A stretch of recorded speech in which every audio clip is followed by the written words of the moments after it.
He first talks about asking, and this word asking was used of a inferior asking something to a superior, and so think of a student asking a teacher for something. Okay, this isn't a request between equals. This isn't a demand of a father to a son. This is an inferior asking a superior. He all of a sudden becomes aware of his lack, his spiritual lack, and he asks the father, since I lack this thing, would you give it to me? That's what it means to ask. And then he builds on that. He says, not only do you ask, but you seek. And so asking is followed by action. It's not just a matter of asking the Lord to do something and leaving it there in your prayer closet, but that your question or what you're asking the Lord follows you out of the prayer closet. You get into the field, you get out into the marketplace, and you begin to seek the Lord to see that he would begin to answer the prayers that you've asked him for.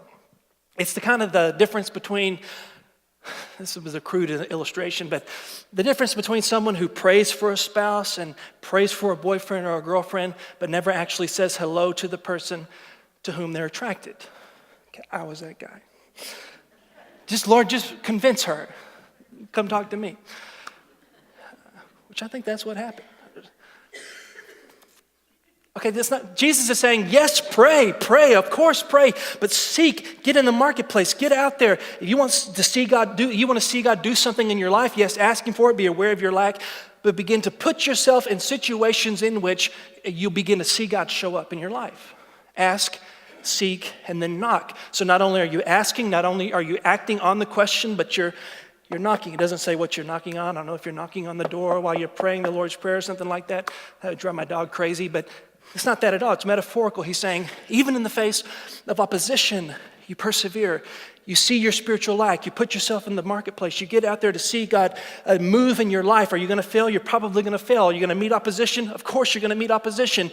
But you keep on persevering, passionately persisting in your prayer to see God move in your life, to bring these kingdom virtues and character into your life. Ask, seek, knock.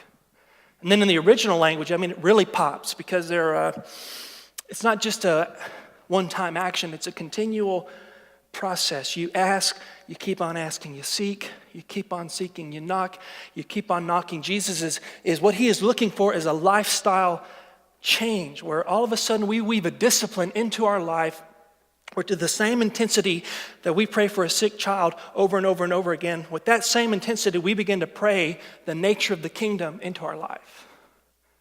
Ask, seek, knock, keep on knocking, keep on seeking, keep on asking. And here's the promise. If you'll do that, verse 8 says, everyone who asks receives, and to the one who seeks, he will find, and the one who knocks, it will be open. Incredible promise. Now, this isn't